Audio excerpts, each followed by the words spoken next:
Assalamualaikum warahmatullahi wabarakatuh. Saya Fahmi Sabri. Hari ini saya nak bagi sedikit tips berkaitan dengan Instagram. Mesti ramai kat sini yang berniaga melalui Instagram kan. Jadi bila anda buka perniagaan melalui Instagram, apa perkara pertama yang anda perlu fikirkan? Okey, perkara pertama yang anda perlu fikirkan adalah berkaitan dengan tema. Apa tema anda? Jika anda jual produk berkaitan dengan kesihatan, maka tema anda adalah tema kesihatan.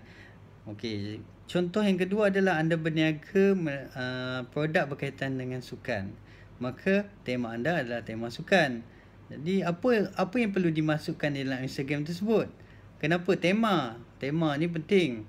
Okey, jika anda jual produk berkaitan dengan kesihatan contohnya, anda boleh memasukkan konten-konten sama ada gambar ataupun video yang berbentuk kesihatan. Jadi prospek-prospek yang berkumpul di situ atau followers yang berkumpul di Instagram anda adalah prospek yang berkaitan dengan produk.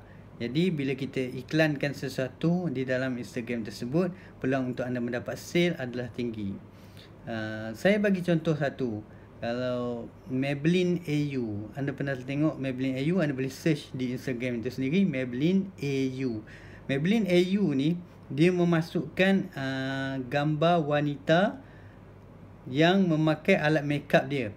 Okey, gambar wanita ni dia letakkan bagaimana cara untuk memakai ataupun daripada tak cantik kepada cantik. Benda ni memberi tarikan kepada followers Maybelline AU itu sendiri.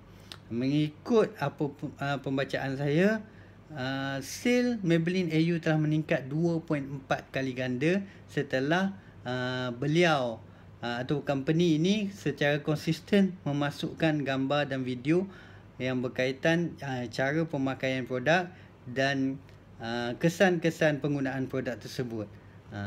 Jadi saya harap video ini dapat membantu anda meningkatkan sale anda di Instagram.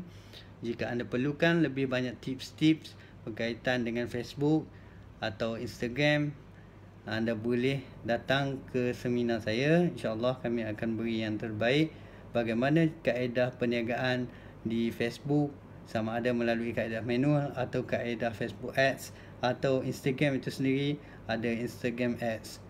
Jadi benda ni insyaAllah akan membantu anda meningkatkan lagi sale anda.